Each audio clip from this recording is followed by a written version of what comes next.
ఆంధ్రప్రదేశ్ వైద్యారోగ్య శాఖ మంత్రి సత్యకుమార్ యాదవ్ మృత్యువుతో పోరాడుతున్న ఓ యువకుడి ప్రాణాలు కాపాడి గొప్ప మనసు చాటుకున్నారు.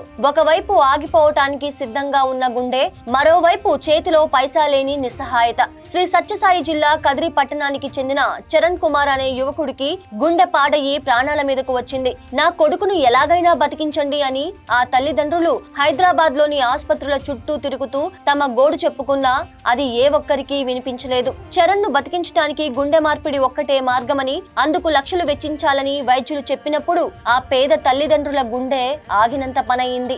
ఏం చేయాలో దిక్కుతోచని ఆ తల్లిదండ్రులు ఆంధ్రప్రదేశ్ వైద్యారోగ్య శాఖ మంత్రి సత్యకుమార్ యాదవ్ ను కలిసి తమ గోడు వెళ్లబోసుకున్నారు. మంత్రి క్షణం కూడా ఆలస్యం చేయకుండా మీ బిడ్డకు ఏమీ కాదు, నేనున్నాను అని చెప్పి ఆ కుటుంబంలో భరోసా నింపారు. సత్యకుమార్ వెంటనే బెంగళూరులోని దేహి ఇన్స్టిట్యూట్ ఆఫ్ మెడికల్ సైన్సెస్ వైద్యులతో స్వయంగా మాట్లాడి చరణ్ ఆపరేషన్ కు సంబంధించి అన్ని ఏర్పాట్లు చేయాలని కోరారు. చరణ్ ను అక్కడికి తరలించేలా ఏర్పాట్లు చేశారు. అదృష్టవశాత్తు ఒక బ్రెయిన్ డెడ్ అయిన 27 ఏళ్ల యువకుడి గుండె దొరకటం, వైద్యులు యుద్ధ ప్రాతిపదికన స్పందించడంతో ఈ నెల 21న శస్త్రచికిత్స ప్రారంభమైంది. డాక్టర్ దుర్గా ప్రసాద్ బృందం గంటలు తరబడి శ్రమించి విజయవంతంగా గుండె మార్పిడి పూర్తి చేశారు. దీంతో చావు అంచుల వరకు వెళ్లిన చరణ్ ఇప్పుడిప్పుడే కోలుకుంటున్నాడు. తమ కుమారుడికి ప్రాణదానం చేసిన మంత్రికి, వైద్యులకు చరణ్ తల్లిదండ్రులు కృతజ్ఞతలు తెలిపారు. మరోవైపు రాష్ట్రంలో యూనివర్సల్ హెల్త్ ఇన్సూరెన్స్ పాలసీని హైబ్రిడ్ విధానంలో అమలు చేయనున్నట్లు మంత్రి సత్యకుమార్ యాదవ్ ప్రకటించారు. ఈ పథకానికి ప్రభుత్వం గ్రీన్ సిగ్నల్ ఇచ్చిందని, దీని ద్వారా రాష్ట్రంలోని